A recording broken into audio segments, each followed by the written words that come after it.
नमस्कार दोस्तों, कैसे हैं आप लोग। रमेश सिंह की इकोनॉमिक्स की किताब चल रही है, चैप्टर नंबर 3 है। चैप्टर नंबर 3 में जो टाइटल्स थे उसमें शुरुआत में इतना हम लोग ऑलरेडी डिस्कस कर चुके हैं। Emphasis of the public sector, reasons behind the expansion of the PSUs और strategic disinvestment in PSU. Actually में ये जो पब्लिक सेक्टर एंटरप्राइजेस है, इन्होंने किस प्रकार से इंडिया में काम किया है। ऑब्वियस सी बात है, ये पब्लिक सेक्टर एंटरप्राइजेस किसके कंट्रोल के अंदर थे? सरकार के कंट्रोल के अंदर थे। तो सरकार किस प्रकार से पब्लिक सेक्टर एंटरप्राइजेस को यहाँ पे इस्तेमाल कर रही थी अपनी प्लांट इकोनॉमी की नीड्स को पूरा करने के लिए, इसको हम लोग यहाँ पे समझने की कोशिश करेंगे। सरकार को ऑब्वियसली एक एक्टिव और डोमिनेंट रोल दिया गया था इकोनॉमी में, ठीक है। और खास बात दोस्तों ये है कि इंडिया के इंडिपेंडेंट बनने के बाद मार्केट फोर्सेस के हिसाब से कम चलना है, सरकार सेंट्रली सब कुछ प्लान करेगी। अभी सरकार सेंट्रली सब कुछ प्लान करेगी तो सरकार को कुछ ऐसे इंस्टीट्यूशंस बनाने पड़ेंगे जो कि ग्राउंड लेवल पे काम करेंगे। और ये जो इंस्टीट्यूशंस बने, इनको बोला गया पब्लिक सेक्टर अंडरटेकिंग्स। केवल सरकार ही नहीं दोस्तों, उस समय पे लोगों के दिमाग पे भी एक चीज बिल्कुल क्लियर थी कि भाई कहीं ना कहीं हमें सरकार की सीधी मदद चाहिए। हम सरकारी बनाए हुए ऑर्गेनाइजेशंस पे ज्यादा भरोसा करते हैं। आज की डेट में भी जो हमारी सोसाइटी है उसमें कहीं ना कहीं सरकारी नौकरियों को बहुत वैल्यू दी जाती है, सरकार के रिप्रेजेंटेटिव्स को बहुत वैल्यू दी जाती है। ये आप देखते ही होंगे, हमारी सोसाइटी में अक्सर कर दिखता है। तो एक पर्टिकुलर पर्सन प्राइवेट सेक्टर में अगर 1-1.5 लाख रुपए महीना भी कमा रहा है और अगर वही आदमी सरकारी में 50,000 रुपए कमाए तो सरकारी वाली जॉब को ज्यादा वैल्यू देंगे लोग। तो कहीं ना कहीं सरकार के साथ जो जुड़ाव है ना हमारे देश के लोगों का, वो इंडिपेंडेंस के समय से ही चलता चला आ रहा है। क्योंकि अंग्रेजों ने खूब लूटा है हमको, तो कहीं ना कहीं एक ऐसी सरकार जो हमारा ध्यान रखे, इस प्रकार की सोच रहती है लोगों की, ठीक है। तो बहुत लंबे समय से सरकार लेड डेवलपमेंट यानी गवर्नमेंट लेड डेवलपमेंट, अभी गवर्नमेंट लेड डेवलपमेंट के लिए गवर्नमेंट कंट्रोल्ड एंटरप्राइजेस बनाने पड़ेंगे और इन्हीं एंटरप्राइजेस को पीएसयूज बोला गया, ठीक है भाई। अब आप देखो कि पीएसयूज को समय समय पे बहुत क्रिटिसाइज किया गया है। जो बड़ा बुद्धिजीवी वर्ग है हमारी सोसाइटी का, जो इकोनॉमिस्ट है हमारी सोसाइटी के, जब उन्होंने ढंग से पीएसयू के काम करने के तरीके को और इनके अकाउंट्स को जब खंगालना शुरू किया तो इनको पता चला कि यार पीएसयू तो सही तरीके से काम ही नहीं कर रही है। तो पीएसयू को क्रिटिसाइज भी बहुत किया गया। लेकिन पीएसयू को जो इतना ग्लोरीफाई किया जाता है, इसके पीछे एक लॉजिक है। हम एक्चुअली में यहाँ पे यही समझने की कोशिश करेंगे कि पीएसयू को इतना ग्लोरीफाई क्यों किया जा रहा है। अगर आप बात करो reasons for heavy investment in PSUs, शुरुआत में पीएसयू में इतने हैवी इन्वेस्टमेंट किस लिए किए गए? क्योंकि सरकार इनको हार्बिंगर देख रही थी एक इक्विटेबल सोसाइटी के। जवाहरलाल नेहरू ने तो उनको temples of modern Indian society बोला, उसके बारे में भी हम लोग बात करेंगे। तो कुल मिला के एक बड़ा ही इम्पार्शियल और रैशनल एनालिसिस हम लोग यहाँ पे करने की कोशिश करेंगे कि एक्चुअली में यहाँ पे पीएसयूज को इतनी इंपॉर्टेंट दी क्यों जा रही थी। और इन रीजंस को हम लोग अलग अलग हेड में देखने वाले हैं। जो सबसे पहला हेड है वो है इंफ्रास्ट्रक्चरल नीड्स। बट उससे पहले थोड़ा सा सेल्फ प्रमोशन दोस्तों, वीडियो पे लाइक का बटन जरूर दबा दीजिए, इस वीडियो को ज्यादा से ज्यादा लोगों के साथ शेयर करें। अगर आप तक आपने इस चैनल को शेयर और सब्सक्राइब नहीं किया वो भी कर दीजिए। ज्वाइन बटन दबा के आप चैनल के मेंबर बन सकते हैं। अभी तो मैं अपने मेंबर्स के लिए कोई अलग से वीडियो नहीं बना रहा हूँ, बट अगर आप ज्वाइन बटन दबाएंगे तो 16 मैंने वीडियोस बनाई है मेंबर्स ओनली, वो आपको मिल जाएंगी। प्लस आप मेरी हेल्प भी करोगे। रीजन भी कि ऑलरेडी ओवरबर्डन है मेरा टाइम, आपका सिलेबस मुझे सही समय पे कंप्लीट करना है। मोस्ट प्रॉब्ली इस बार का यूपीएससी प्रीलिम्स अगर पोस्टपोन हो जाता है तो और होलिस्टिक तरीके से मैं सिलेबस कंप्लीट करवा दूंगा। तो इन द मीन टाइम अगर आप ज्वाइन बटन दबा सकते हो दबा सकते हो। मेरे प्लेलिस्ट सेक्शन में आपको वो वीडियोस मिल जाएंगी जो मैंने बना रखी हैं अपने मेंबर्स के लिए और अपने जो नॉर्मल व्यूअर्स हैं उनके लिए। उसके साथ साथ आप टेलीग्राम ग्रुप ज्वाइन कर लीजिए, वहाँ पे आपको मेरे लेक्चर्स के नोटिफिकेशन मिल जाएंगे। जो करंट अफेयर्स के लेक्चर्स बनाता हूँ मैं उनके पीडीएफ भी प्रोवाइड करता हूँ। इंस्टाग्राम पे फॉलो कर लीजिए, अलग अलग प्रकार से आपसे जुड़ने की कोशिश करूंगा। तो सबसे पहले बात करते हैं इंफ्रास्ट्रक्चरल नीड्स। कोई भी इकोनॉमी हो दुनिया भर की, चाहे वो एग्रीकल्चर पे बेस्ड इकोनॉमी हो, इंडस्ट्री पे बेस्ड इकोनॉमी हो, पोस्ट इंडस्ट्रियल इकोनॉमी हो, उसको एक basic minimum level of infrastructure तो चाहिए ही। हाँ, basic level minimum level of infrastructure क्या है तो समझिए दोस्तों। अब आपको लखनऊ में रहते हो, आपको लखनऊ से दिल्ली जाना है, ठीक है। तो अभी लखनऊ से आपने यूपीएससी मेंस क्वालिफाई किया और आपका धौलपुर रोड आपका दिल्ली में यूपीएससी के ऑफिस में मेंस का इंटरव्यू है। तो अब आपको लखनऊ से दिल्ली जाना, तो लखनऊ से दिल्ली कैसे जाओगे? तो ट्रांसपोर्टेशन की साधन की जरूरत है ना। तो या तो बस पकड़ के जाओगे या फ्लाइट से जाओगे या फिर आप रेलवे से जाओगे। ये क्या है? This is means of transportation. और ट्रांसपोर्टेशन क्या है? This is one type of infrastructure. उसी प्रकार से कम्युनिकेशन, तो भाई आप टेलीफोन पे बात करते हो तो ये क्या है? This is a sort of communication. आप फोन पे व्हाट्सएप चैट करते हो, this is a form of communication. Power, आपके घर में जो बिजली आती है, basically this is a form of infrastructure. तो कम्युनिकेशन इंफ्रास्ट्रक्चर का टाइप है। ट्रांसपोर्टेशन इंफ्रास्ट्रक्चर का टाइप है। ये जो आपको इलेक्ट्रिसिटी नीड्स पूरी होती है, किसी भी प्रकार की पावर हो, जैसे कि फॉर एग्जांपल आप अपने बाइक में जो पेट्रोल डलवाते हो वो भी एक तरीके का इंफ्रास्ट्रक्चर के दम पे बनाई हुई चीज है। तो हमने देखा कि भाई बेसिक इंफ्रास्ट्रक्चर तो हमें चाहिए ही चाहिए, हेल्दी प्रेजेंस और एक्सपेंशन के लिए इकोनॉमी की इंफ्रास्ट्रक्चर चाहिए। तो भाई इलेक्ट्रिसिटी जरूरत है, केवल हमारी डेली मर्रा की घर की जरूरतों के लिए इलेक्ट्रिसिटी नहीं चाहिए, हमें भाई ट्रेन चलाने के लिए इलेक्ट्रिसिटी चाहिए, हमें अपनी फैक्ट्रीज और इंडस्ट्रीज चलाने के लिए इलेक्ट्रिसिटी चाहिए। तो इंफ्रास्ट्रक्चर तो चाहिए ही चाहिए, चाहे वो पावर के फॉर्म में हो, चाहे वो ट्रांसपोर्टेशन नेटवर्क के फॉर्म में हो, चाहे वो कम्युनिकेशन के फॉर्म में हो। तो इस केस में आप देखोगे जब हमारा देश आज़ाद हुआ, हमारे पास इन तीन में से कोई भी बेसिक रिक्वायरमेंट नहीं थी। रेलवेज में शुरुआत हुई थी, हालांकि अंग्रेजों ने 1850 से ही कहीं ना कहीं रेलवे बनानी शुरू की थी इंडिया में 1850 से, लेकिन कहीं ना कहीं उस रेलवेज को बहुत ज्यादा एक्सटेंड करने की जरूरत थी, क्योंकि अंग्रेजों ने केवल अपने मतलब के इलाकों में रेलवेज बनाई थी, जबकि इंडिया बहुत बड़ा था, हर इलाके में रेलवे बनवानी थी, पोस्टल नेटवर्क्स बनाने थे, टेलीग्राफ बनवाना था। अगर आप इलेक्ट्रिसिटी की बात करो तो इलेक्ट्रिसिटी तो केवल उन गवर्नमेंट घरों में पहुंचती थी जहां अंग्रेज रहते थे। बाद में वहां पे इंडिया के डिस्ट्रिक्ट मजिस्ट्रेट और कलेक्टर और पुलिस ऑफिसर रहने लगे। तो जो हमारा आप कह सकते हो रूरल इलाका था, उसने तो आज तक बिजली देखी ही नहीं थी, तो उसके पास भाई बिजली पहुंचानी थी। समझ गए आप बात को। फिर आप ये देखोगे कि अगर इंडिया एग्रीकल्चर को भी अपना प्राइम मूविंग फोर्स बनाता, तो भले ही अगर हम लोग एग्रीकल्चर को भी अपना प्राइम मूविंग फोर्स बना देते तो प्रॉब्लम थी। एग्रीकल्चर भले ही आपकी प्राइमरी इंपॉर्टेंस रहे, तब भी आपको बेसिक इंफ्रास्ट्रक्चर बनाना पड़ेगा। लोगों को एक जगह से दूसरी जगह जाना है, एग्रीकल्चर जो प्रोडक्ट्स हैं उनको पूरे देश में डिस्ट्रीब्यूट करना है, तो ट्रांसपोर्टेशन नेटवर्क्स तो बनाना ही है। एग्रीकल्चर को बढ़ाने के लिए अगर आपको ट्यूबवेल चलाने तो इलेक्ट्रिसिटी तो चाहिए ही चाहिए। समझ गए। फिर इलेक्ट्रिसिटी चाहिए तो पावर सेक्टर भी वहां पे हो गया। तो कहीं ना कहीं पावर, ट्रांसपोर्टेशन, कम्युनिकेशन, अभी एग्रीकल्चर सेक्टर में वेदर फोरकास्टिंग की जरूरत है, तो कम्युनिकेशन नेटवर्क अच्छे होने चाहिए। तो अगर आप एग्रीकल्चर को भी प्राइम मूविंग फोर्स रखोगे तो भी आप इंडस्ट्री को इग्नोर नहीं कर सकते, इंफ्रास्ट्रक्चर को इग्नोर नहीं कर सकते। तो बेसिकली ये सोचा गया कि अगर इंडस्ट्री पे ज्यादा ध्यान दिया जाएगा तो ऑटोमेटिकली हमारा इंफ्रास्ट्रक्चर अच्छा हो जाएगा। ओके। फिर आप ये देखोगे कि ये जो इंफ्रास्ट्रक्चर वाले जो सेक्टर होते हैं, इनमें बहुत तगड़ा कैपिटल इन्वेस्टमेंट की जरूरत होती है, हैवी इंजीनियरिंग की जरूरत है, टेक्नोलॉजिकल सपोर्ट की जरूरत है, और यहाँ पे प्राइवेट सेक्टर सब कुछ नहीं कर सकता। क्योंकि अगर इंडिया की बात करो तो इंडिया में इन इंडस्ट्रीज में हैवी इन्वेस्टमेंट की जरूरत है। प्राइवेट सेक्टर के पास पैसा नहीं है हैवी इन्वेस्टमेंट करने के लिए। पैसा किसके पास है? सरकार के पास है। सरकार के पास बहुत तरीके होते हैं पैसे जुटाने के, बट हमारा जो प्राइवेट सेक्टर है वो इंडिपेंडेंस के समय पे उसकी ये हालात नहीं थे, 1950s में 1960s में उसके ये हालात नहीं थे कि वो उस लेवल का कैपिटल ला पाए जिससे कि हमारा इंफ्रास्ट्रक्चर सेक्टर होलिस्टिकली डेवलप हो। तो प्राइवेट सेक्टर के पास की बात नहीं थी, ये बात सरकार को पता थी, इसलिए सरकार को खुद इन्वॉल्व होना था हमारी इंफ्रास्ट्रक्चर, आप कह सकते हो, कैपेबिलिटी को बढ़ाने के लिए। प्राइवेट सेक्टर के पास टेक्नोलॉजी भी नहीं थी उस समय पर, हमारे पास स्किल मैन पावर भी नहीं था, देश की ज्यादातर जो आबादी थी वो इलिटरेट थी, और एंटरप्रेन्योरशिप की भी कमी थी, क्योंकि एंटरप्रेन्योरशिप का एक कल्चर सा डेवलप नहीं हुआ था। हम लोग नए नए आजाद हुए थे, तो अभी हम लोग बेसिक चीजों में फंसे फंसे हुए थे। समझ गए। तो अब अगर skilled man power, entrepreneurship, technology और हैवी इन्वेस्टमेंट, ये सब अगर आप हमारे प्राइवेट सेक्टर को दे देते हो तो आज की देख लीजिए हमारा प्राइवेट सेक्टर जबरदस्त तरीके से काम कर रहा है। बट उस समय पे ऐसी चीजें नहीं थी। उसके बाद आप ये देखोगे कि प्राइवेट सेक्टर, जैसा कि मैंने आपको हमेशा बताया, प्रॉफिट मोटिव पे काम करता है। भाई पैसा कमाना प्राइवेट सेक्टर की उसके लिए बहुत जरूरी है। अब कोई भी चीज मान लीजिए अगर बनाई जाए तो क्या लोगों के पास उसको खरीदने की ताकत है? अगर इलेक्ट्रिसिटी बनाने में मान लीजिए किसी प्राइवेट सेक्टर ने पैसा खर्च करके 100 करोड़ एक इलेक्ट्रिसिटी प्लांट बनवा दिया, तो क्या रूरल इलाकों में 1950s में लोग इलेक्ट्रिसिटी के लिए पैसा देने के लिए तैयार थे?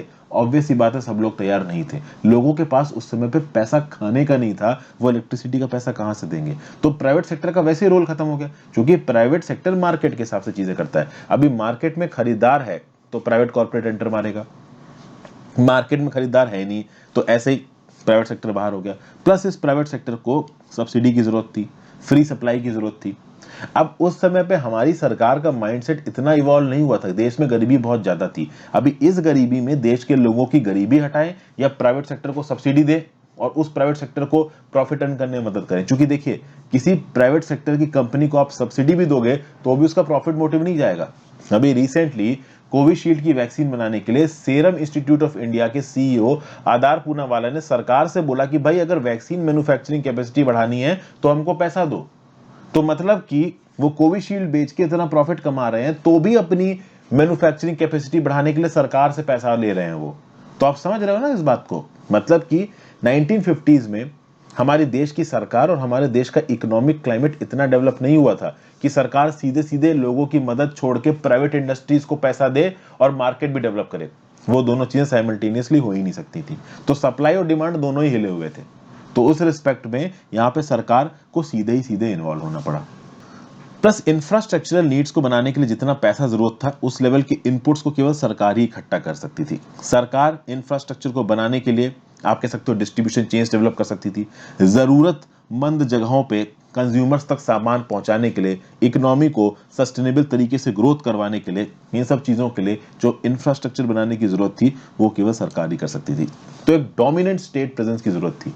तो बिजली तो सरकार बनाए, रेलवेज तो सरकार चलाए, एविएशन तो सरकार चलाए, टेलीकम्युनिकेशन तो सरकार चलाए। ये ऐसे फील्ड्स थे जहां पे बहुत हैवी इन्वेस्टमेंट की जरूरत थी और इसलिए सरकार यहां पे प्ले में आई। लेकिन आपको ये पता है कि सरकार बहुत लंबे समय तक इक्विटेबल एक्सेस नहीं दिला पाई थी लोगों को इन सब चीजों का। मैं अपने छोटे की बात बता देता हूं। मेरी इस समय 33 साल उम्र है, 33 ईयर्स। जब मैं छोटा था, 15-16 साल का था, लखनऊ में रहता था, तो लखनऊ कानपुर फेमस थे लाइट जाने के लिए। कानपुर में तो सुनने में आता था कि भैया दिन में 8-8 घंटे 10-10 घंटे लाइट नहीं आती थी, ये आम बात थी। और लखनऊ में भी 5 घंटे लाइट तो दिन में कटती ही थी। तो अब आप समझ सकते हो कि उस समय पे इस लेवल का भी पावर इंफ्रास्ट्रक्चर इंडिया में डेवलप नहीं हुआ था कि लोगों को 24 घंटा इलेक्ट्रिसिटी मिल सके। आज की डेट में तो देखिए कि भाई डोमेस्टिक रिक्वायरमेंट्स के लिए अगर आप बिल्कुल कुछ रूरल पॉकेट्स को छोड़ दो तो देखा जाए तो अच्छे खासे इलेक्ट्रिसिटी डिस्ट्रीब्यूशन नेटवर्क्स डेवलप हो चुके हैं। अब बिजली की कटौती उतनी नहीं देखने को मिलती। अब लखनऊ कानपुर में 24 घंटा बिजली आती, बिजली नहीं कटती, बट पहले कॉमन था। तो धीरे धीरे करके हमने चीजें डेवलप कर ली। लेकिन इनिशियली सरकार से एक्सपेक्ट किया तो सरकार ने बहुत समय लगा दिया। 1950 से कहां 2000 तक बिजली की कटौती आम बात हुआ करती थी, 2010 तक। अब क्या चीजें सुधर गई। ये बस मैंने आपको एक एग्जांपल दिया। तो शुरुआती तौर पे डेवलपमेंट करने के लिए कोई ऑप्शन नहीं था, सरकार को इन्वॉल्व होना ही था और सरकार इन्वॉल्व हुई। अब जैसा भी हुई, धीमे तेज, वो एक अलग बात है, वो एक अलग टॉपिक है कि आप सरकार के रोल को एसेस करो कि सरकार ने अच्छा काम किया बुरा काम किया, that is a different topic. यहां बात क्या हो रही है कि पीएसयू लेड ग्रोथ सही थी या गलत थी, इस बारे में यहां बातचीत हो रही है। फिर नेक्स्ट बात करते हैं इंडस्ट्रियल नीड्स ऑफ इंडिया। देखिए इंडिया ने चुना था industrial sector as the prime moving force. जैसा कि हमने पहले देखा, तो हमने एग्रीकल्चर की बजाय अपनी इंडस्ट्री को प्राइम मूविंग फोर्स सुना है। अभी इस प्राइम मूविंग फोर्स इंडस्ट्री में पैसा इन्वेस्ट करना सरकार के लिए क्यों जरूरी था, इसके बहुत कंपल्सिव रीजंस थे।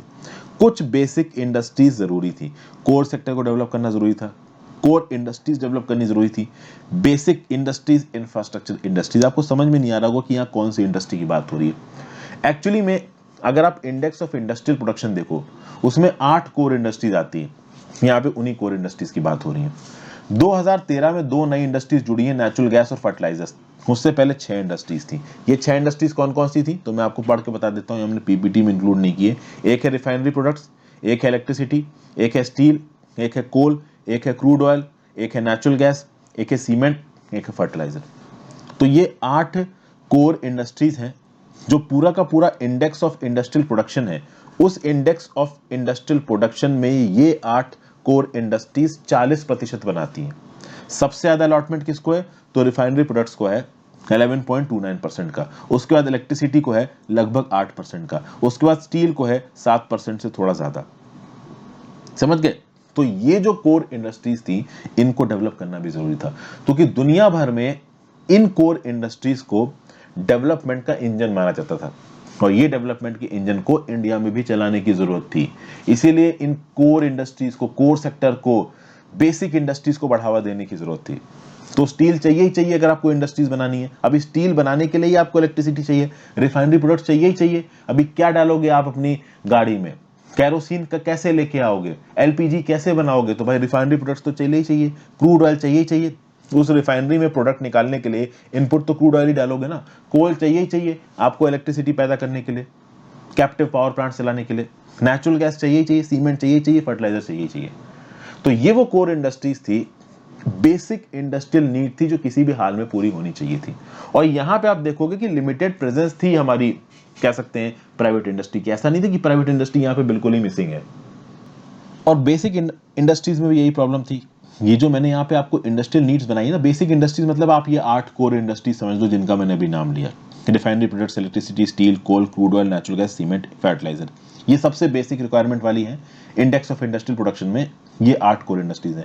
इंडेक्स ऑफ इंडस्ट्रियल प्रोडक्शन के बारे में और 8 कोर इंडस्ट्रीज के बारे में आप जानना चाहते हो तो इंडेक्स ऑफ इंडस्ट्रियल प्रोडक्शन मेरे नाम हर्षित द्विवेदी के साथ यूट्यूब में सर्च मार दो, आपको वीडियो मिल जाएगी। एक ही वीडियो मैंने ये बता रखा है इंडेक्स ऑफ इंडस्ट्रियल प्रोडक्शन को कौन रिलीज करता है, इन 8 कोर इंडस्ट्रीज के डाटा को कौन रिलीज करता है और साल के किस समय पे ये डाटा रिलीज किया जाता है, कौन कौन से फैक्टर्स के बेसिस पे डाटा रिलीज किया जाता है।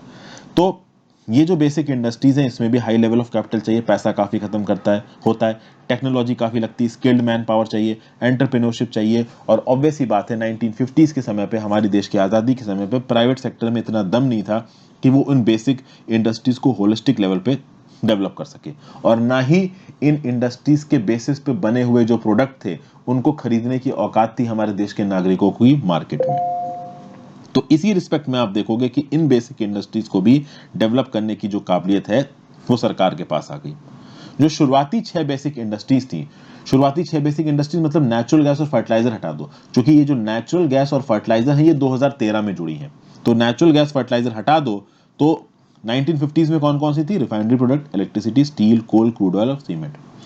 सीमेंट इंडस्ट्री एक इंडस्ट्री थी जहां पे प्राइवेट सेक्टर प्रेजेंट था। आयरन और स्टील इंडस्ट्री की बात करिए तो केवल एक private company iron and steel industry की इंडिया में बड़ी थी उस समय पे 1950s में। बताइए वो कंपनी कौन सी है, नीचे कमेंट बॉक्स में। कोल इंडस्ट्री में अच्छा खासा प्राइवेट सेक्टर था, क्रूड ऑयल में भी थोड़ा बहुत प्राइवेट सेक्टर था, रिफाइनरी सेक्टर भी शुरू हो रहा था। तो हल्का फुल्का आप देखोगे कि जो बड़े बड़े हमारे टाटा बिरला टाइप के जो लोग थे वो प्राइवेट एंटरप्राइजेस में इन्वॉल्व थे, बट कहीं ना कहीं उनके पास भी पैसा लिमिटेड था, कहीं ना कहीं घुसना यहाँ पे सरकार को ही था। ओके, तो यहाँ पे सरकार ने रिस्पॉन्सिबिलिटी उठाई और इसलिए आप देखोगे कि इन सेक्टर्स में भी आज की डेट में बहुत सारी पीएसयूज आपको डोमिनेंट नजर आएंगे। कोल इंडिया लिमिटेड क्यों बनाया गया? इसीलिए बनाया गया। हालांकि मैं आपको कोयले के रिस्पेक्ट में कुछ बातें बताना चाहता हूं। अगर आपने गैंग्स ऑफ वासेपुर मूवी देखी हो तो उसमें कोयला की जो माइनिंग है दिखाई गई है। तो उसमें क्या दिखाया गया था कि जब अंग्रेज यहाँ पे राज कर रहे थे तो अंग्रेजों के बिहाफ पे जो बिजनेसमैन इंडिया में आके काम करते थे उनकी प्राइवेट ओनरशिप थी कोल माइंस के ऊपर। जब देश आजाद हो गया तो 1956 में सरकार ने एक ऑर्गेनाइजेशन बनाया जिसका नाम था नेशनल कोल डेवलपमेंट कॉर्पोरेशन। ठीक है, फाइनली आप देखोगे कोल इंडिया लिमिटेड 1975 में बना है। मतलब कि शुरुआती दौर में जब इंडिया आजाद हुआ था तो ज्यादातर कोल माइंस प्राइवेट प्लेयर्स के हाथ में थी। तो ऑब्वियस ही बात है सरकार ने जहां जरूरत है वहां प्राइवेट प्लेयर्स के हाथ में रहने दिया, जहां पे जरूरत नहीं है और बहुत ही एक्सप्लॉइटेटिव प्लेयर है उसको वहां से फील्ड से निकाल दिया और वो कोल माइंस अपने कब्जे में ले ली। ठीक है, तो इसीलिए इन बेसिक इंडस्ट्रीज में भी आपको बहुत हद तक सरकार की ही बादशाहत नजर आएगी। अब आते हैं तीसरे पॉइंट पे, एम्प्लॉयमेंट जनरेशन। भैया एम्प्लॉयमेंट जनरेशन बहुत ज्यादा जरूरी है। हमारा गरीब देश, अनपढ़ लोग, एम्प्लॉयमेंट तो उनको देना ही है भाई। कहीं ना कहीं एक इंसान की गरीबी हटाने का सबसे बेस्ट तरीका क्या होता है कि उसको नौकरी दे दो। अगर उसके हाथ में नौकरी आ गई तो वो काम धंधा करने लगेगा, काम धंधा करने लगेगा तो खाना पीना आ जाएगा, तो जो उसकी इमीडिएट रिक्वायरमेंट है खाने पीने की, भूखा ना मरने की, वो तो पूरी हो जाएगी। और इस रिस्पेक्ट में पीएसयूज को देखा गया as an important part of employment generation strategy. Okay, एक गवर्नमेंट डेमोक्रेटिक सेटअप में केवल इकोनॉमिक्स के बारे में नहीं सोच सकती, वो ये भी सोचेगी कि भाई सोशल डायमेंशंस कैसे हैं देश के, पॉलिटिकल डायमेंशंस कैसे हैं देश के। वेलफेयर स्टेट है ना हम लोग, तो भाई जो लोग पॉवर्टी की प्रॉब्लम से गुजर रहे हैं उनके ऊपर भुखमरी का बोझ है, वो कैसे उनकी भुखमरी जाएगी? तो आप उनकी जॉब दे दो, उनको आप जॉब दे दोगे तो उनका पॉवर्टी एलिवेशन हो जाएगा। तो यहाँ पे पीएसयू को इस प्रकार से देखा गया कि पीएसयू के अंदर ये काबिलियत है कि ये इनफ जॉब पैदा कर सकता है टू मतलब engage employable workforce of the economy. मतलब हमारे देश में जितने अनएम्प्लॉयमेंट लोग हैं इनमें से बहुत सारे लोगों को ये पीएसयूज नौकरी दे सकते हैं। अब यहाँ पे प्रॉब्लम आनी शुरू होगी थोड़े दिन के बाद। शुरुआत में तो ये लगा कि पीएसयूज इतने बड़े हैं, इन पीएसयूज के पास इतनी ताकत है कि ये सबको नौकरी दे सकते हैं, सबको नहीं तो मतलब एक कंसीडरेबल अमाउंट ऑफ पॉपुलेशन को तो ये नौकरी दे ही सकते हैं, ऐसा सोचा गया। तो पीएसयूज को देखा गया as harbingers tool of poverty alleviation. अगर आप बात करो शुरुआत में तो जो एग्रीकल्चर था भाई, एग्रीकल्चर पे हमारी देश की बहुत बड़ी जनता डिपेंडेंट थी। 80% ऑफ द पॉपुलेशन अपनी इनकम और लाइवलीहुड के लिए सीधे सीधे लैंड पे डिपेंडेंट थी। लैंड पे डिपेंडेंट कैसे थी? तो भाई उससे एग्रीकल्चर करते थे। लेकिन लैंड आप कह सकते हो कहीं ना कहीं बड़े बड़े जमींदारों के हाथ में था। वो अलग बात है कि सरकार ने बहुत से लैंड रिफॉर्म्स किए और उनसे जमीन लेके गरीब लोगों में बांटी गई, that is a different topic. मतलब बात ये थी कि जो एज ओल्ड कास्ट सिस्टम के चलते पहली बात जो लोगों को दबाया जा रहा था उसको पीएसयूज के थ्रू ठीक किया जा सकता है। कैसे ठीक किया जा सकता है? तो भाई आपको पता है कि रिजर्वेशन की सुविधा की हमारी सरकार ने। अब इस रिजर्वेशन के चलते ये जो पब्लिक सेक्टर एंटरप्राइज है ये गवर्नमेंट एंटरप्राइज है, तो इन पब्लिक सेक्टर एंटरप्राइजेस में रिजर्वेशन की पॉलिसी के तहत जो डिसएडवांटेज लोग हैं उनको नौकरियां मिलेगी, तो उनको नौकरियां मिलेंगी तो उनके घर के हालात सुधरेंगे। तो कहीं ना कहीं कास्ट सिस्टम के चलते जो इतना बड़ा तबका हमारा सोसाइटी का डिसएडवांटेज में था वो कहीं ना कहीं वल्नरेबल उतना नहीं रहेगा अगर उसको किसी पीएसयू में नौकरी मिल जाती है। फिर भाई कहीं ना कहीं सब लोग एग्रीकल्चर पे डिपेंडेंट है, तो अभी एग्रीकल्चर के ऊपर से डिपेंडेंस कम की जाएगी। जैसा कि मैंने बताया 80% जनता लैंड के ऊपर डिपेंडेंट है, एग्रीकल्चर के ऊपर डिपेंडेंट है। तो ये जो जनता लैंड और एग्रीकल्चर के ऊपर डिपेंडेंट है इनको पीएसयू में नौकरी दे दो, तो ये पीएसयू में नौकरी करेंगे, अपना कमाएंगे, अपना खाएंगे, कोई प्रॉब्लम ही नहीं है। तो ओवरऑल आप देखोगे कि पीएसयूज में मेजर जॉब क्रिएशन की बात की गई, रिजर्वेशन दिए गए ताकि इक्विटेबल जॉब क्रिएशन हो। तो जो वल्नरेबल लॉट है अगर रिजर्वेशन नहीं दिए जाते तो जो पढ़ा लिखा तबका था जो कि ज्यादातर हाई कास्ट में थे वो ज्यादा नौकरियां खींच ले जाते और सो कॉल्ड डिप्रेस क्लासेस के पास कम नौकरियां पहुंचती। तो सरकार ने रिजर्वेशन को लेकर आया और शुरुआत में reservation was very very important, नहीं तो जो डिसएडवांटेज तबका था उसके हालात तो बहुत ज्यादा खराब थे। अब कहीं ना कहीं रिजर्वेशन के मायने काफी बदल गए हैं, सुप्रीम कोर्ट में भी इसके ऊपर काफी बहस हो रही, but at the time of independence reservation was must.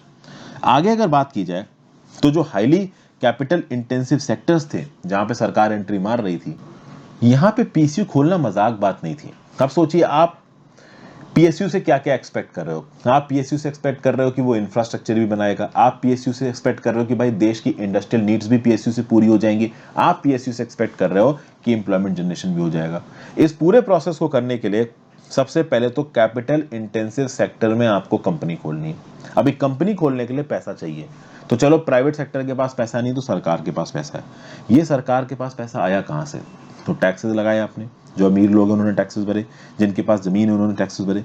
Internal और एक्सटर्नल बोरोइंग, तो हमारे देश के मार्केट से सरकार ने बोरो किया, रिजर्व बैंक ऑफ इंडिया से सरकार ने बोरो किया, देश के बाहर से सरकार ने बोरो किया, इंटरनेशनल बोरोइंग भी हुई, और कभी कभी सरकार ने फ्रेश करेंसी छाप के पैसा खर्च करके भी पैसा जुटाया और उस पैसे के दम पे कहीं ना कहीं सरकार ने पीएसयूज बनाए। उसके चलते गवर्नमेंट उधार भी बढ़ा, लेकिन ये गवर्नमेंट उधार लॉन्ग टर्म में बेनिफिशियल होने वाला था, क्योंकि जब ये पीएसयूज प्रॉफिटेबल होना शुरू होंगी तब इसके ट्रिकल डाउन इफेक्ट आएंगे। अभी पीएसयू के ट्रिकल डाउन इफेक्ट होने का क्या मतलब है? एक पीएसयू जब ग्रो करने लगेगी तो कहीं ना कहीं वो ऐसे प्रोडक्ट्स बनाने लगेगी जो मार्केट में पहुंचेंगे। अब अगर पीएसयू प्रोडक्ट को बना रहा है तो वो कहीं ना कहीं प्रोडक्ट के दामों को थोड़ा कम रखेगा ताकि जो हमारी गरीब जनता है उन प्रोडक्ट्स को खरीद पाए, पहली चीज। दूसरा, पीएसयू से जैसे मैंने आपको बताया कि एम्प्लॉयमेंट जनरेशन हो रहा है, दूसरी चीज। ओके, फिर तीसरा कि जो पीएसयूज हैं वो हमारे देश की रिसर्च एंड डेवलपमेंट कॉम्पिटिटिवनेस को, टेक्नोलॉजिकल एफिशिएंसी को बढ़ा रहे हैं। ट्रिकल डाउन इफेक्ट क्या है कि भाई अगर पीएसयू पैसा कमा रहा है तो वो पैसा अगर सरकार के पास जाता है, क्योंकि पीएसयू की ओनरशिप किसके पास है? सरकार के पास है।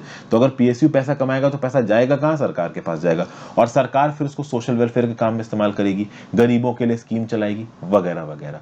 तो ओवरऑल ट्रिकल डाउन इफेक्ट्स यहां पे आपको नजर आ रहे थे पीएसयू के। अगर पीएसयू चल गई तो, शर्त यह कि पीएसयू चल गई तो, नेहरू जी ने तो पीएसयू को टेंपल ऑफ मॉडर्न इंडिया भी बोला, जो कि मैंने आपको बताया। एक समय पे तो सरकार ये तक प्रॉमिस करती थी कि भाई हर घर में एक आदमी को पीएसयू में नौकरी दी जाएगी, समझ गए? तो इस प्रकार के यहां पे प्रॉमिसेस किए गए, लेकिन इसके फिस्कल रेपरकशंस को समझा नहीं गया। आप पीएसयू के अंदर अनलिमिटेड तरीके से नौकरियां बांटते चले जाओ, ये हो नहीं सकता है। अगर पीएसयू में आपको एम्प्लॉयमेंट जनरेशन करना है, वेल एंड गुड, लेकिन ये एम्प्लॉयमेंट जनरेशन इस आधार पे होना चाहिए कि उस पीएसयू में कितने लोगों के काम की जरूरत है, ना कि इस आधार पे कि ज्यादा से ज्यादा लोगों को पीएसयू नौकरी दे दे। किसी एक पर्टिकुलर कंपनी में कितने लोग नौकरी करेंगे वो इस बात पे डिपेंड करेगा कि उस कंपनी के काम में कितने लोगों की जरूरत है। बट यहां पे पीएसयू के हिसाब से देखा जा रहा था कि भाई काम में जरूरत है, उससे फर्क नहीं पड़ता। इस साल पीएसयू में 2000 नौकरियां निकली है तो लोग दौड़ते चले गए कि हाँ भाई पीएसयू में भर्ती हो जाएंगे, नौकरी निकली है। तो ऐसे नहीं चल पाएगा, क्योंकि जरूरत से ज्यादा अगर आप एम्प्लॉयज को ठूस लोगे तो उनको तनख्वाहें देनी पड़ेंगी, उनको सैलरीज देनी पड़ेंगी, उनको पेंशन देनी पड़ेगी, उनको प्रोविडेंट फंड देना पड़ेगा। और ये जो पेंशन और प्रोविडेंट फंड था, इसका इंपैक्ट इमीडिएट टर्म में तो पता नहीं चला, बट लॉन्ग टर्म में पता चला। क्योंकि पेंशन और प्रोविडेंट फंड ये कहीं ना कहीं पब्लिक अकाउंट ऑफ इंडिया में पड़ा रहता है, लेकिन एकदम से एक बड़ा अमाउंट जब आदमी रिटायर होता है पब्लिक अकाउंट ऑफ इंडिया से निकलता है। तो शुरुआत में तो चलो पेंशन और प्रोविडेंट फंड प्रॉमिस कर दी, बट लॉन्ग टर्म में इसका इंपैक्ट सरकारी ट्रेजरी पे बहुत आ रहा था। तभी तो वाजपेयी जी की सरकार ने पेंशन बंद कर दी। पेंशन क्यों बंद की है? क्योंकि सरकार की ट्रेजरी के ऊपर उसको बड़ा इंपैक्ट आ रहा है। तो सेंट्रल गवर्नमेंट एम्प्लॉयज होते हैं, कल की डेट में आप भी आईएएस या आईपीएस बनोगे तो बोलोगे यार एक जमाने में पेंशन हुआ करती थी, अब पेंशन नहीं होती, जो भी ये भी एक प्रकार का गवर्नमेंट बेनिफिट था। समझ गए आप बात को? तो शुरुआत में तो पीएसयूज ने चीजें खूब बांटी, बाद में जब सरकार को पता चला कि अरे भैया इससे बाहर आ रहा है, तो कहीं ना कहीं चीजें को काटना कूटना शुरू किया। तो salaries, wages, pension, provident fund, ये सब खर्चा करना पड़ता है जब आप आदमी को एम्प्लॉय करते हो। ये जो पीएसयूज हैं वो धड़ल्ले से एम्प्लॉय करी जा रही। मैं आपको कुछ कहानियां बताता हूं, मेरे दादाजी वगैरह बताते थे। 1950s, 1960s, 1970s में जो पीएसयू खुली थी ना, उनमें नौकरी आपको क्या लगता था कैसे लगती थी? प्रॉपर एग्जाम के थ्रू लगती थी। एग्जाम भले ही निकलता था, लेकिन वहां पे सिफारिशें बहुत चला करती थी। एमएलएस के लेटर, एमपी के लेटर, किसी आईएएस का लेटर, किसी आईएएस ने फोन कर दिया, इन सब चीजों के आधार पे बहुत सारे लोगों की उस समय पे नौकरियां लग गई। आज की डेट में गेट दे के लोग ये जो बड़े बड़े पीएसयू में एंट्री मारते हैं ना, इतने कट थ्रोट कंपटीशन के बाद 1950s, 1960s, 1970s में आपके जुगाड़ पे, आपकी सिफारिश पे थोड़ा बहुत पैसा दे के ही नौकरी लगती थी। अनफॉर्चुनेटली उस समय पे ऐसे हालात थे, बट अब कहीं ना कहीं चीजें ठीक हो गई। ऐसा नहीं कि उस समय पे सबको पैसा दे के और सिफारिश पे नौकरी मिली है। कुछ लोग हमेशा होते हैं जो अपनी काबिलियत पे ऊपर उठते हैं, बट ऐसा होता था उस समय पे। फिर बात करते हैं profit and development of the social sector. क्या बताया जा रहा है यहाँ पे? The investment to be made by the government in PSUs was in the nature of asset creation and these entities were to be involved in production activities। तो मतलब कि यहाँ पे जैसा कि ये थोड़ा थोड़ा कनेक्टेड है जो मैंने पिछला पॉइंट बताया, पीएसयू का काम क्या था? एसेट्स को क्रिएट करना। और ये जो आप कह सकते हो एसेट्स थे, ये बेसिकली प्रोडक्टिव एक्टिविटीज को, या फिर कह सकते हो कि प्रोडक्टिव एसेट्स को, या फिर प्रोडक्टिव चीजों को जो कि लोगों की डेली मर्रा की जिंदगी में इस्तेमाल होंगी, वो बनाएगा। जैसे फॉर एग्जाम्पल मैं आपको चीज बताता हूँ, इंडिपेंडेंस के बाद ये बोला गया कि भाई टीवी कौन बनाएगा, भाई डेली मर्रा के लिए ये जो स्कूटर है ये कौन बनाएगा। फिर ये बोला गया कि भाई अभी दांत में मांजने वाला टूथपेस्ट कौन बनाएगा। तो ये कुछ बेसिक सवाल थे जिनका जवाब देना था। डेली मर्रा पे ये चीजें हमारी जिंदगी का पार्ट बन गई हैं, तो भाई कौन बनाएगा? तो ये सोचा गया कि सरकार बनाएगी। तो एसेट क्रिएशन ये एक इंपॉर्टेंट काम था हमारे देश की सरकार का। और ऑब्वियस सी बात है, जब आप एसेट क्रिएशन करोगे तो कहीं ना कहीं आप उसमें कॉमर्शियल एलिमेंट भी लेके आओगे। सरकार यहां पे दो प्रकार की चीजें कर रही थी। सरकार यहां पे प्रॉफिट मेकिंग एक्टिविटी भी कर रही थी और नॉट प्रॉफिट मेकिंग एक्टिविटी भी कर रही थी। फॉर एग्जाम्पल मान लीजिए कोई पार्क बनाना है जहां पे शाम को लोग टहलेंगे। अभी उस पार्क को बनाने में कोई आप गेट पे एंट्री फीस तो रखोगे नहीं। अगर आपकी कोई लोकेलिटी में पार्क होगा तो उसके घुसने पे आपको फीस नहीं देनी पड़ती होगी, क्योंकि वो सरकार ने पब्लिक यूज के लिए बना रखा है। तो अभी सरकार इस प्रकार की कोई चीज बनाती है तो क्या आप उसमें घुसने का पैसा देते हो सरकार को? नहीं। तो क्या कोई प्राइवेट सेक्टर एंटरप्राइज उसको बनाएगा? नहीं, ऑब्वियसली नहीं, सरकार ही बना सकती है। लेकिन समझिए कि मान लीजिए सरकार ने ट्रेनें चलाना शुरू कर दिया। अब सरकार अनलिमिटेड तरीके से ट्रेनों को फ्री में नहीं चला सकती। दुनिया भर में ऐसी बहुत सी कंट्रीज हैं जहां पे रेलवेज प्राइवेटाइज्ड हैं, प्राइवेट सेक्टर उन रेलवेज को चला रही है। पहले जो इलेक्ट्रिसिटी का ट्रांसमिशन और डिस्ट्रीब्यूशन होता था वो सिर्फ सरकारी कंपनी करती थी, power grid corporation of India limited, या राज्य की सरकार की सरकारी कंपनी। अब बहुत सारी प्राइवेट कंपनीज भी इन्वॉल्व हैं, जैसे कि बीएसईएस और भी 3-4 प्राइवेट कंपनीज जो पावर डिस्ट्रीब्यूशन करती हैं। तो कुल मिला के इस प्रकार की जो एक्टिविटीज होती हैं जहां पे प्रॉफिट कमाने का स्कोप है, तो अगर आप एक टूथपेस्ट भी बना रहे हो तो प्रॉफिट कमाने का स्कोप है। तो जब प्रॉफिट कमाने का स्कोप है तो सरकार भी प्रॉफिट कमाएगी। ऑब्वियस सी बात है, सरकार अगर कोई चीज बनाएगी तो उसको कॉमर्शियल तरीके से मार्केट में बेचेगी और उससे जो पैसा सरकार को मिलेगा उसको सोशल वेलफेयर में लगा देगी। तो ये विन विन सिचुएशन देखी गई कि भाई धंधा भी सरकार चलवा रही है और उससे आने वाले पैसे को सरकार देश के लोगों की भलाई में लगा रही है, तो इक्विटेबल डेवलपमेंट हो रही है। ठीक है ना? ओवरऑल आप कह सकते हो सबको मिला के आगे बढ़ने की बात यहां पे की जा रही है। ठीक है, तो भाई पीएसयू से जो गुड्स और सर्विसेज बनेगी उनको बेचा जाएगा, उससे सरकार को डिस्पोजेबल इनकम मिलेगी।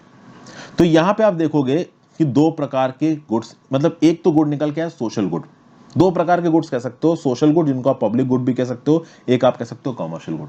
सोशल गुड, पब्लिक गुड आप समझ सकते हो क्या हो सकता है। तो जैसा कि मैंने पार्क बना दिया सरकार ने, तो वो सोशल गुड हो गया, ठीक है। लोगों को यूनिवर्सल सप्लाई ऑफ वाटर देना सोशल गुड हो गया। भाई लोगों को अच्छा न्यूट्रिशन देना, उनको अच्छी हेल्थ केयर देना, उनको सरकारी स्कूल में पढ़ाई करवाना, ये सब क्या है, दिस इज सोशल गुड। इस चीज का क्यों प्रॉफिट मोटिव है? नहीं है। क्या इन चीजों में आप कह सकते हो प्राइवेट सेक्टर इन्वॉल्व होगा? नहीं होगा। हाँ, ये अलग बात है कि आज की डेट में बहुत सारी इंश्योरेंस सर्विसेज को प्राइवेट कंपनीज बांटती हैं, तो उसको आप एक प्रकार का सोशल गुड कह सकते हो, बट कहीं ना कहीं उसमें प्रॉफिट एलिमेंट इन्वॉल्व है।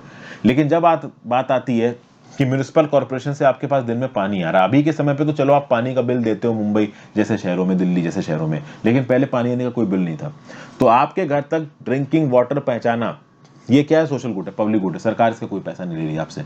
आपके लिए स्कूल बनवाना, लेकिन धीरे धीरे करके हमारे इकोनॉमिस्ट के सामने, हमारे सरकार के सामने ये समझ में आया कि जो प्रॉफिट और डेवलपमेंट का मोटो लेके चल रही थी पीएसयूज, कि भाई सोशल सेक्टर में डेवलपमेंट भी करेंगे, लोगों के पास काम की चीज़ें पहुंचाएंगे, जिनकी फ्री की ज़रूरत है उनको फ्री में पहुंचाएंगे, जिनमें पैसे लेके पहुंचा सकते हैं उसमें पैसे लेके पहुंचाएंगे, और उसके साथ साथ प्रॉफिट कमाएंगे। ये दोनों मोटिव साथ साथ नहीं चल पाए, क्योंकि कहीं ना कहीं इन पीएसयूज में अनसस्टेनेबल प्रैक्टिसेस को यूज किया जा रहा था। जैसे कि एक अनसस्टेनेबल प्रैक्टिस ये हो गई कि फ्री में नौकरियां बांटा। इतनी ज्यादा नौकरियां यहां पे बांटी गई पीएसयूज में कि हुआ ये कि भैया उन नौकरियों के एक्सेस के चलते ये पीएसयूज अनप्रॉफिटेबल होने लगी। भाई एक समय के बाद आप देखोगे कि एक तो अनकॉम्पिटेटिव प्रैक्टिसेस की वजह से, देखिए एक कंपनी तब मार्केट में सर्वाइव कर सकती है जब वो मार्केट में लगातार इनोवेट कर रही है। आप मोनोपोलिस्टिक चीजों को, मोनोपोलिस्टिक टेंडेंसीज के साथ एक मोनोटोनस, मोनोपोलिस्टिक सॉरी मैं गलत बोल गया, मोनोटोनस टेंडेंसी के साथ आप ग्रोथ नहीं कर सकते। एक आपका तरीका चल रहा है, वे चल रहा है आगे बढ़ने का, आपको उसमें कहीं ना कहीं एवोल्यूशन करना ही पड़ेगा। अगर आप एवोल्यूशन नहीं करोगे तो you are out of the market. तो जब जियो आई तो उसने फ्री में इंटरनेट बांटना शुरू किया। उस समय तक एयरटेल जैसी कंपनीज 1 GB 3 GB के 3G इंटरनेट 1 GB देने के लिए 300 400 रुपए लिया करते थे उस समय पे। अगर आप देखोगे कि एयरटेल ने या फिर वोडाफोन ने या फिर बाकी कंपनीज ने अपने इंटरनेट के चार्जेस ना कम किए होते तो वो मार्केट से बाहर निकल गए होते। तो अगर आपको मार्केट में सर्वाइव करना है और बड़ा प्लेयर बन के निकलना है तो आपको लगातार इनोवेशन करना पड़ेगा, ठीक है। ये नॉर्म है। ये पीएसयूज इनोवेशन करती नहीं थी, उसी दकियान उसी मोड में काम करते रहना है, कुछ भी चेंजेस नहीं करने हैं, ठीक है ना। एम्प्लॉयज को हायर करते ही जा रहे हैं, करते ही जा रहे हैं, उनको सैलरी बांटे ही जा रहे हैं, बांटे ही जा रहे हैं। तो इसमें होगा क्या? इसमें होगा ये पीएसयूज अनप्रॉफिटेबल हो जाएंगी। ये उतना पैसा नहीं कमा पाएंगी जितना पैसा सही में डेवलपमेंट करने के लिए चाहिए, और उसके चलते आप देखोगे कि ये पीएसयू सरकार को पैसा कमा के नहीं देंगी, उल्टा अब ये पीएसयूज अनप्रॉफिटेबल हो जाएंगी, तो इन पीएसयूज को बचाने के लिए सरकारें पैसा खत्म करने लगेंगी। तो जो पॉजिटिव इंपैक्ट इन पीएसयूज को यहाँ पे डालना था, ये पीएसयूज निगेटिव इंपैक्ट डालने लगी। कैसे निगेटिव इंपैक्ट डालने लगी? तो पहले जिस पीएसयू को चलाया गया था उससे ये एक्सपेक्ट किया गया था कि ये सरकार को प्रॉफिट कमा के देगी। बाद में क्या हुआ कि जब वो पीएसयू अनप्रॉफिटेबल हो गई तो उसके नुकसान भी सरकार को उठाने लगे।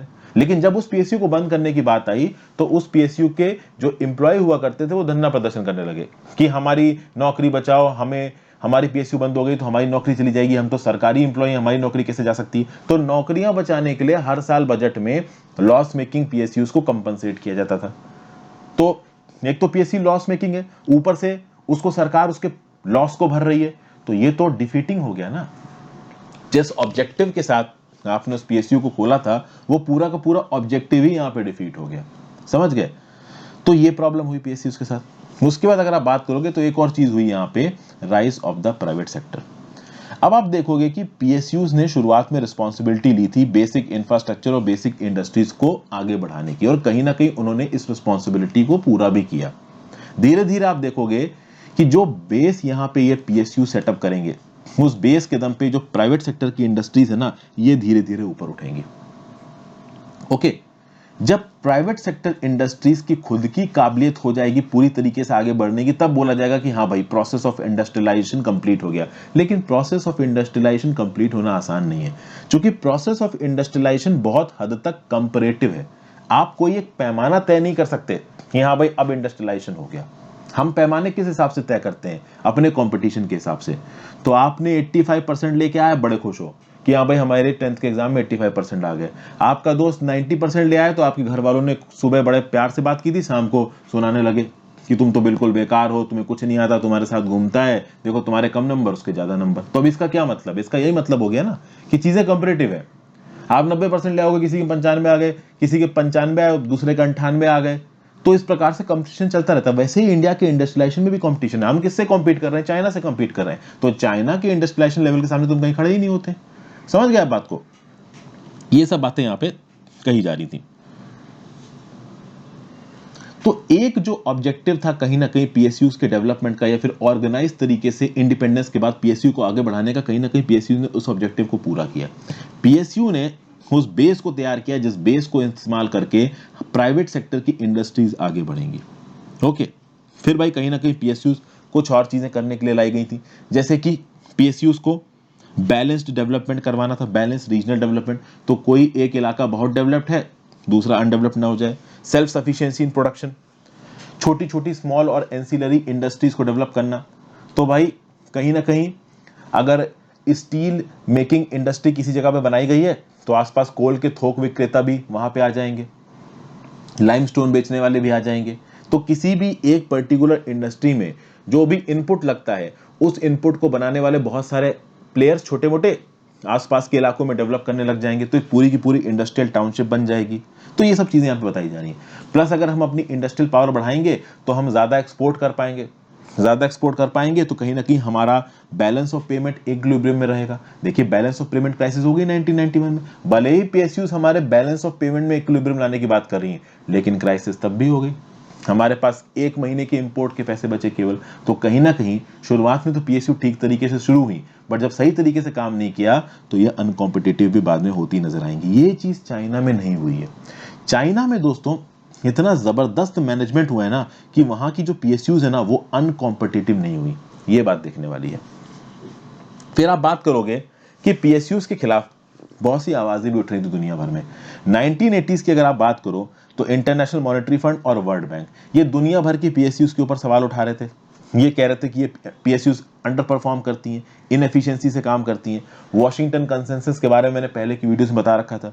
तो वॉशिंगटन कंसेंसस में तो वैसे ही न्यू लिबरल इकोनॉमिक पॉलिसीज को, यानी कि ज्यादा कैपिटलिस्टिक प्राइवेट प्लेयर्स को ज्यादा अपॉर्चुनिटी देना, इन सब चीजों की बात होती थी। तो जहां पे कैपिटलिज्म की भावना और मार्केट की भावना पे आप आ रहे हो, वहां पे एक सरकारी कंपनी को तो वैसे भी ये लोग कभी वैल्यू नहीं देंगे।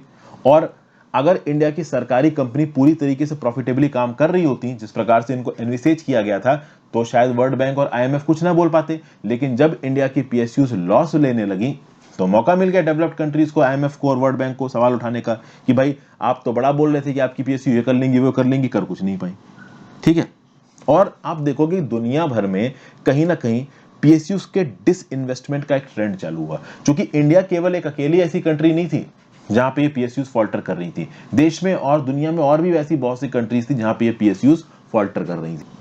और ये जो पीएसयूज के डिसइन्वेस्टमेंट का जो ट्रेंड है, ये पता है कब चालू होगा? ये 1990s में चालू होगा।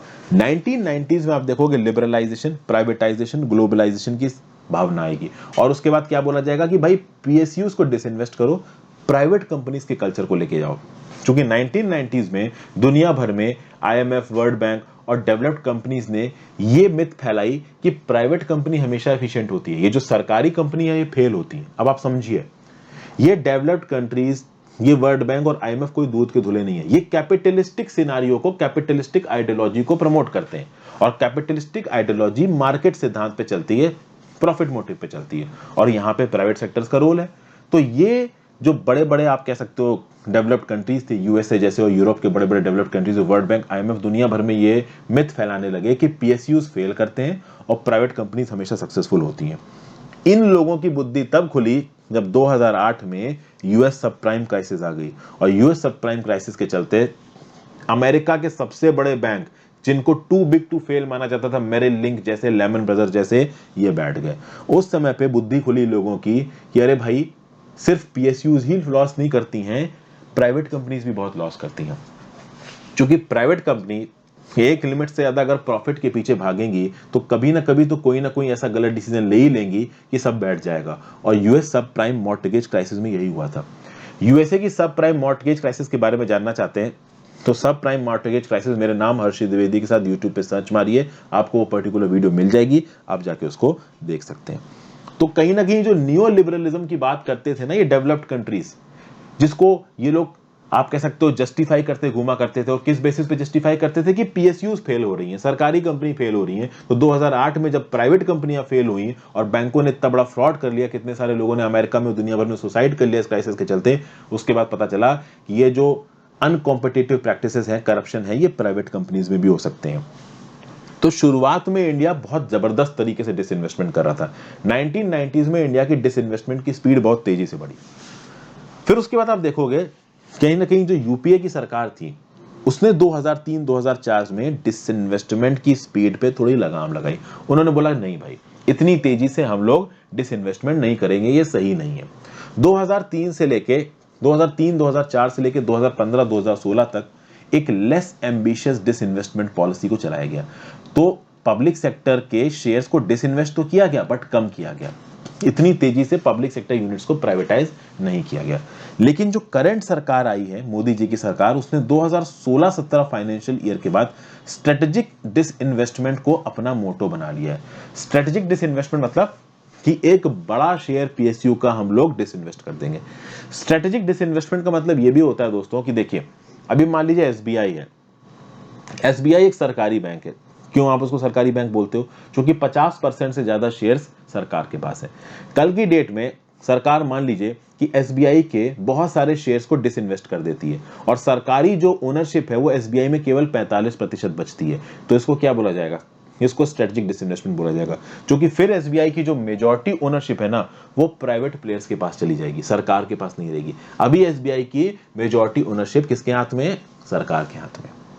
तो आप समझ गए ना स्ट्रेटेजिक डिसइन्वेस्टमेंट क्या होता है।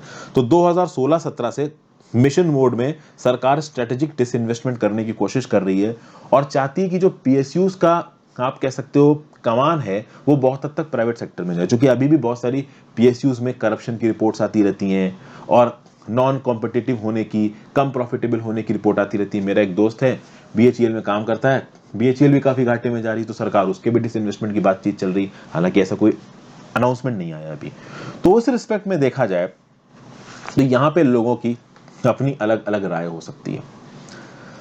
आपको समझना पड़ेगा कि डिसइन्वेस्टमेंट सही है या गलत है। एक पॉइंट को समझिए। फॉर एग्जाम्पल कि मान लीजिए कि एक कॉर्पोरेट कल्चर होता है और एक आपका सरकारी कल्चर होता है। कहीं ना कहीं हमारी जो पीएसयूज हैं उसमें सरकारी कल्चर है और उस सरकारी कल्चर में एफिशिएंसी नहीं है, ऐसा इल्जाम लगाया जाता है इन पीएसयूज के ऊपर। फिर अगर प्राइवेट इन्वेस्टमेंट आता है तो वो प्राइवेट इन्वेस्टमेंट हमेशा प्रॉफिट मोटिव से आएगा, तो ये पीएसयूज प्रॉफिटेबल होंगी। एक ये पॉइंट दिया जा रहा है डिसइन्वेस्टमेंट के फेवर में। लेकिन वो जो लोगों की भलाई करने वाला काम है वो यहां पे चला जाएगा। लेकिन सरकार का ये बोलना है कि भाई लोगों की भलाई करने वाले जो कोर काम है, जैसे कि म्युनिसिपल कॉर्पोरेशन का काम हो गया, ओके, जैसे न्यूक्लियर टेक्नोलॉजी को डेवलप करना हो गया, जैसे डिफेंस इंडस्ट्री को डेवलप करना हो गया, हमें अपने एक्सटर्नल बॉर्डर्स को बचाना है, तो इन सब कामों में सरकार रहेगी। जो अनवांटेड काम है उससे सरकार बाहर निकल जाएगी और सरकार को फायदा भी है। अगर सरकार स्टेक सेल करती है तो इससे सरकार का रेवेन्यू जनरेशन होगा। जब सरकार का रेवेन्यू जनरेशन होगा तो सरकार इस रेवेन्यू को वेलफेयर स्कीम्स में लगा सकती है। और कोरोना के बाद तो वैसे ही सरकार के पास पैसों की कमी पड़ रही है, इसलिए भी आप कह सकते हो कि डिसइन्वेस्टमेंट यहां पे सरकार के फेवर में एक पॉइंट जा रहा है। फिर आप देखोगे कि जब पीएसयूज में एसेट डिसइन्वेस्ट हो जाएंगे तो यहां पे एक लॉजिक दिया जा रहा है, प्राइवेट ओनरशिप आएगी, प्राइवेट ओनरशिप में प्राइवेट डिसीजंस लिए जाएंगे जो ज्यादा प्रॉफिटेबल होंगे और सरकार का थोड़ा बहुत स्टेक तो है ही इन पीएसयूज में। तो जब इन पीएसयूज के प्रॉफिट्स बढ़ेंगे तो सरकार के पास भी उसका डिविडेंड आएगा, तो सरकार के पास और पैसा आएगा। मतलब कि जब तक सरकारी कंट्रोल में है ये कंपनी तब तक अच्छी तरीके से काम नहीं कर रही है। प्राइवेट कंट्रोल में जाएंगी तो सरकार का लॉजिक ये है कि एकदम से ये लोग बहुत ज्यादा एफिशिएंट हो जाएंगे, ऐसा यहां पे लॉजिक बताया जा रहा है। प्लस एक लॉजिक और बताया जा रहा है कि भाई गवर्नमेंट को क्विट होना है undesirable areas of economic activities में। जो कैपिटलिस्टिक माइंडसेट है आज की डेट में वो ये बोलता है कि भाई जो undesirable areas of economic activity है, जहां पे प्राइवेट सेक्टर अपना रोल प्ले कर सकता है, वहां से सरकार बाहर निकल जाए। और प्रेजेंट सरकार इस चीज के साथ वाकया रखती है। इसीलिए प्राइवेट सेक्टर को अगर वेलफेयर सेक्टर्स की बात कर दीजिए, छोड़ दीजिए, क्योंकि वेलफेयर सेक्टर में तो ये प्राइवेट सेक्टर घुसेगा ही नहीं। अभी क्या कोई प्राइवेट सेक्टर पार्क बनाएगा जिस पार्क में घुसने तक की एंट्री फीस ना हो? नहीं बनाएगा। प्राइवेट सेक्टर तो वहीं घुसेगा जहां पे उसको प्रॉफिट है। तो ऑब्वियस सी बात है, जो प्रॉफिट वाली जगह है वो आप प्राइवेट सेक्टर के लिए जाने दो, और जो काम भर की चीजें हैं उसमें सरकार रहेगी, जो सीधे सीधे लोगों की लाइफ से एसोसिएटेड है। तो लोगों तक ड्रिंकिंग वाटर पहुंचाना है तो ऑब्वियस सी बात, यहां पे सरकार इन्वॉल्व होगी। ओके, तो ये सब बातें यहाँ पे बताई जा रही हैं। अब इन सब चीजों को लेके अपने अपने व्यू पॉइंट हो सकते हैं। कुछ लोग बोलेंगे कि नहीं भाई डिसइन्वेस्टमेंट सही है, कुछ लोग बोलेंगे नहीं भाई डिसइन्वेस्टमेंट सही नहीं है। अगर आप कोल इंडिया एम्प्लॉय से जाके पूछोगे तो बहुत लंबे समय तक धरना प्रदर्शन चला। जिस भी पीएसयू को डिसइन्वेस्ट करने की बात की जाएगी वहां पे अपोजिशन होगा ही होगा। वो नहीं चाहते कि उनके स्टेक्स बेचे जाएं। सरकार स्टेक्स बेचना चाहती है क्योंकि इससे हमारी इकोनॉमी में पैसा आता है, सरकार के पास पैसा आता है, सरकार की जिम्मेदारियां कम होती हैं, प्राइवेट कॉर्पोरेट कल्चर आता है प्ले में। अब इसके अपने फायदे हैं, अपने नुकसान है। डिपेंड करता है कि उस समय पे कौन सी सरकार। अब फॉर एग्जांपल लेफ्ट गवर्नमेंट होगी तो लेफ्ट गवर्नमेंट कभी भी इस लेवल का आप कह सकते हो डिसइन्वेस्टमेंट नहीं करेगी, क्योंकि लेफ्ट गवर्नमेंट तो वैसे ही सोशलिस्टिक टेंडेंसी पे चलते हैं, और सोशलिज्म में कभी भी आप एक लिमिट से ज्यादा मार्केट फोर्सेस को डोमिनेट नहीं होने देते। तो ये बातें यहाँ पे कही जा रही हैं। तो स्ट्रेटेजिक डिसइन्वेस्टमेंट सही है नहीं है, इसके जो भी प्लस और माइनस पॉइंट्स हैं वो मैंने आपको बता दिए। माइनस पॉइंट बस एक है कि मान लीजिए प्राइवेट सेक्टर आ भी जाता है एक बड़े स्केल पे इंडिया में, तो प्राइवेट सेक्टर कभी लोगों की भलाई के पर्सपेक्टिव से नहीं सोचता है, क्योंकि वो अपने प्रॉफिट के पर्सपेक्टिव से सोचता है। अब अगर हम एक ऐसे देश होते जहां पे ऑलरेडी ह्यूमन कैपिटल बहुत बढ़ चुका होता, लोगों की अवेयरनेस बहुत बढ़ चुकी होती, इनइक्वालिटी ज्यादा नहीं होती, तो इस लेवल का डिसइन्वेस्टमेंट सही था। आज की डेट में कितनी इनइक्वालिटी है, एक तरफ गरीब तबका इतना गरीब है, एक तरफ अमीर तबका इतना अमीर है। अभी ऐसे केसेस में हमारी प्राइवेट सेक्टर की कमान भी अगर प्राइवेट कंपनीज के हाथ में चली जाएगी तो कहीं ना कहीं लोगों के लिए डायरेक्टली काम करने के लिए सरकार को बहुत ज्यादा एक्टिव रहना पड़ेगा ऑन ग्राउंड। अब वो तो सरकार पे डिपेंड करता है कि वो किस हद तक एक्टिव है। आप केरला जैसे स्टेट्स में चले जाओ दोस्तों, केरला एक लेफ्ट रूल्ड स्टेट है, और केरला वेलफेयर प्रिंसिपल्स को जबरदस्त और बहुत एफिशिएंट तरीके से इंप्लीमेंट करने के लिए मिसाल है केरला। 99% लिटरेसी रेट, कौन से स्टेट का लिटरेसी रेट इतना है?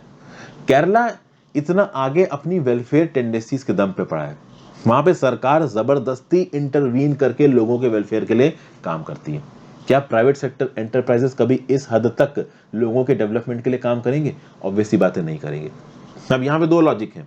एक लॉजिक तो ये है कि भाई प्राइवेट सेक्टर एंटरप्राइज इन्वॉल्व होंगे, प्रॉफिट बढ़ेगा, सरकार के पास पैसा आएगा और सरकार इन्वॉल्व होगी, एक प्रॉफिट ये। दूसरा ये है कि भाई प्राइवेट सेक्टर हो सकता है खुद रिस्पॉन्सिबली एक्ट करे, जिसके चांसेस बहुत कम है।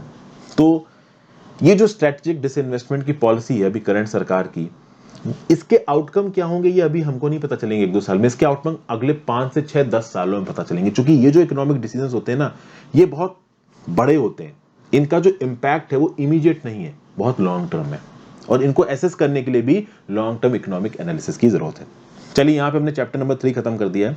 चैप्टर नंबर 4 में जल्दी मैं आपसे मिलूंगा। थोड़ी वीडियो लंबी भी हो गई है, और आई होप आप मैंने जस्टिस किया हो वीडियो के साथ, हो सका है जितना एक्सप्लेन करने की कोशिश की है। चैप्टर 4 में जल्दी मिलेंगे। Good bye.